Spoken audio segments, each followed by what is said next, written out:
វាពុកម៉ែបងប្អូនមកគ្រឿងនេះ Toyota Vigo បងប្អូនឃើញរូបរាងតូចល្មមបាទក៏ប៉ុន្តែស៊េរីឆ្នាំ2024បាទហើយទំនើបណាបងប្អូនហេតុអ្វីខ្ញុំថាទំនើបបងប្អូនមើលមកខាងក្នុងបងប្អូនបាទ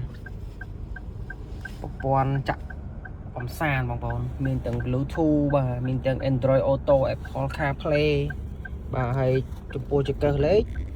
7វគ្គ CVT អញ្ចឹងបងប្អូនអាចវាយចូល D ហើយវាយចូលមានលេខ S ទៀតលេខ S ជំនួយកម្លាំងបងប្អូនបាទ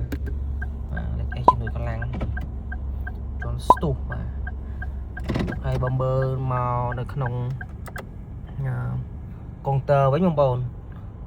កន្លែងនេះបងប្អូនប្រហែលជាមួយចំនួនប្រហែលជាមិនទាន់ស្គាល់ច្បាស់ទេនេះបងប្អូនឃើញតនិច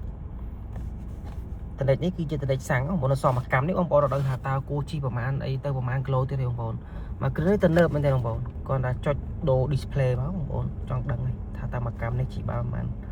គីឡូទៀតបងប្អូននេះបងប្អូនរ៉ែង32គីឡូទៀតអញ្ចឹងជាមួយនឹងសាំងមកកម្មនេះបងប្អូនអាចជីបានដល់ទៅ32គីឡូម៉ែត្រទៀតអញ្ចឹងទំនើបបាទដើម្បីឲ្យបងប្អូនបានដឹងអំពីព័ត៌មានឡាន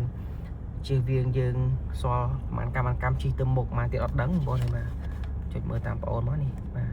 រ៉ែង32គីឡូទៀតជាមួយនឹងកុងទ័រសាំងមកកម្មបាទអរគុណបងប្អូនដែលចាប់អារម្មណ៍រថយន្តមួយគ្រឿងនេះបាទ Vigo ពណ៌ក្រហមស៊េរីឆ្នាំ2024ទៀតចេញតម្លៃហើយតម្លៃតែ10000ជាងទេបងប្អូនបាទសូមអរគុណអាចតាក់ទងបងប្អូនបាន